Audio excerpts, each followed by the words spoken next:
Hi friends. இப்போ தான் ரீசெண்டாக மிஸ்டர் பாரத் ரிலீஸிங் ப்ரோமோ பார்த்தோம். ப்ரோமோ பார்த்ததுக்கப்புறம் பயங்கர ஒரு ஹேப்பியாக தான் இருந்துச்சு. ஏன்னு பார்த்தீங்கன்னா, நிரஞ்சன் இதுவரைக்கும் யூடியூப் சேனல்லே பண்ணிகிட்டு இருந்தார். ஒரு டைரக்ஷன் பண்ணிட்டு இருந்தார். அவர் ஒரு பிக் ஸ்க்ரீனில் பண்ணுறாருங்கப்ப வந்து ஒரு எக்ஸ்பெக்டேஷன் நல்லா தான் இருக்குது. இதில் பாரத் தான் ஆக்ட் பண்ணியிருக்காரு. இந்த நிரஞ்சன் அண்ட் பாரத் காம்போ வந்து ஃபைனலில நம்ம நிறையா பார்த்துருப்போம். ஃபைனலி யூடியூப் சேனலில் வந்து அவங்க செய்கிற காமெடிஸ், அட்ராசிட்டிஸ் எல்லாம் பயங்கரமாக இருக்கும். அந்த பாரத் வந்து இன்னசென்ட்டா நடிக்கிற ஒரு கேரக்டர்லாம் பயங்கரமா இருக்கும்.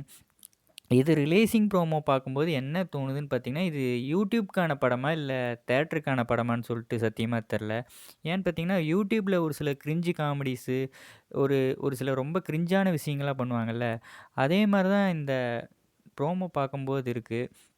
ஏன்னா, அது யூடியூப் செட் ஆஃப் ஆடியன்ஸுக்கு கரெக்ட்டா இருக்கும். ஆனா வந்து தியேட்டர்ன்னு சொல்லிட்டு வரும்போது வந்து எப்படி இருக்க போகுதுன்னு சொல்லிட்டு சத்தியமா எனக்கு தெரில.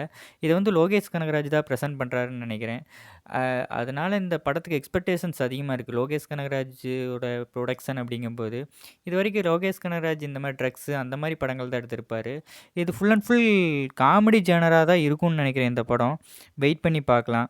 மிஸ்டர் பாரத் வந்து எப்படி இருக்க போகுதுன்னு சொல்ட்டு.